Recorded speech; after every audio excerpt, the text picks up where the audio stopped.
Яқин KZ Ислам ағарту порталы ұсынады. Қағбаны тауап етуді тоқтатқан 6 оқиға. 2020 жылдың 5 наурызында Сауд Арабиясы әмірлігінің билік өкілдері Қағбаны тауап етуге қатысты шектеулер енгізіп, уақытша тоқтатқан болатын. Бұған әлемдегі коронавирус індеті қарқынды таралып жатқандықтан, сақтық шараларын жасау мақсатында қасиетті аймақты залалсыздандыру туралы шешім сеп болған. Бұл оқыс оқиға құлшылық жасаушыларға Алланың үйін айналуға тыйым салудың бірінші жағдай емес еді. Бұдан әрі сенімді дереккөздерге сүйене отырып, түрлі себептерге байланысты тауапты тоқтатуға тура келген тарихи оқиғалар жайлы сөз қозғамақпыз. Бірінші, Меккені алғаш қоршау, 683 жыл. 3-ші Рабиғул әуәл күні 683 жылдың 31 қазаны жексенбі, қасиетті Қағба аймағы Язид пен Абдулла ибн Зубайр әскерлерінің арасындағы ұрыстың барысында қатты зардап шегеді. Соғыс аяқталғаннан кейін пайғамбардың өсиетіне сүйенген Абдулла ибн Зубайр Қағбаны әуелде Ибрахим пайғамбар салған үлгі бойынша қайта құрып, қалпына келтірген. Екінші, Меккені екінші рет қоршау, 692 жыл. Бар жоғы 9 жылдан кейін Умәуилер күштері қаланы қоршаған кезде Қағбаға қайта зақым келген. Қағба қабырғалары катапульта тастарымен құлатып сындырылған. Халиф Абдул-Мәлик ибн Маруанның бұйрығы бойынша Абдулла ибн Зубайр салған үлгінің қалдығы жойылып, пайғамбарымыз оған Алланың сәлемі мен игілігі болсын, тұсындағы нұсқаға сай қайта бой көтерді.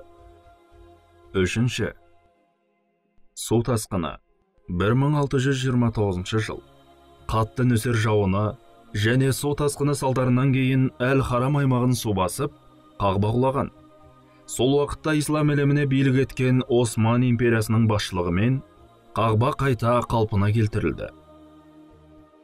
Төртінші, тағы бір су тасқыны, 1941 жыл.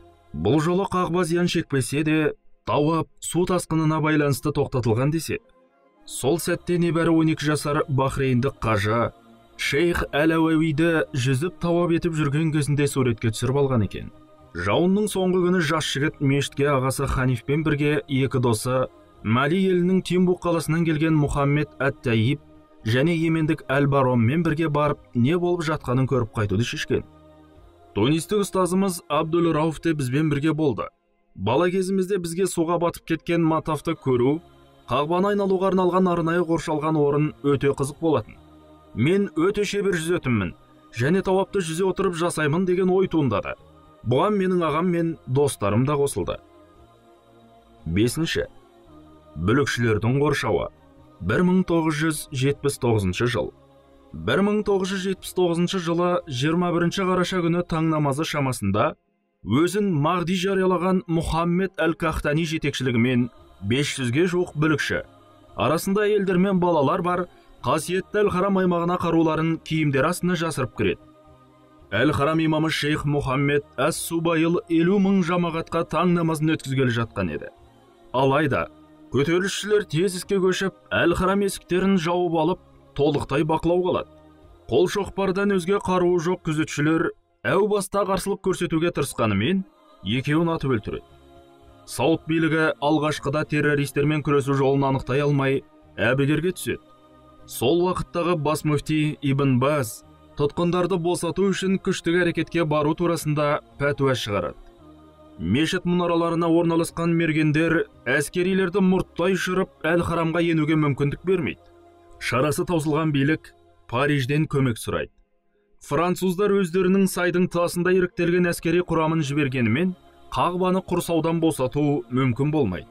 Арада 2 апта өткенде Пәкістандық күштік құрылым көмекке келіп, Әл-Харамды көтерілісшілерден толық тазартады. Нәтижесінде өзін Мағди санаған Әл-Қахтани мерт болып, Әл-Утайби қолға түседі. Ресми деректерге сүйенсек, барлығы 255 адам опат болып, 560 адам жараланған. Қолға түскен 68 терроршы түгелдей өлім жазасына кесілді. Алтыншы, қайта жөндеу, 1996 жыл. Қағбаны кең ауқымды қайта жөндеуден өткізу 1996 жылдың мамыр айынан бастап қазан ай аралығында жүзеге асады. Бұл сонау 17 ғасырда Осман империясы тұсында жүргізілген жөндеуден кейін болған екінші жағдай еді. Тауап ету сол кезде толығымен тоқтатылмаса да, қажылардың саны күрт төмендеп кеткен.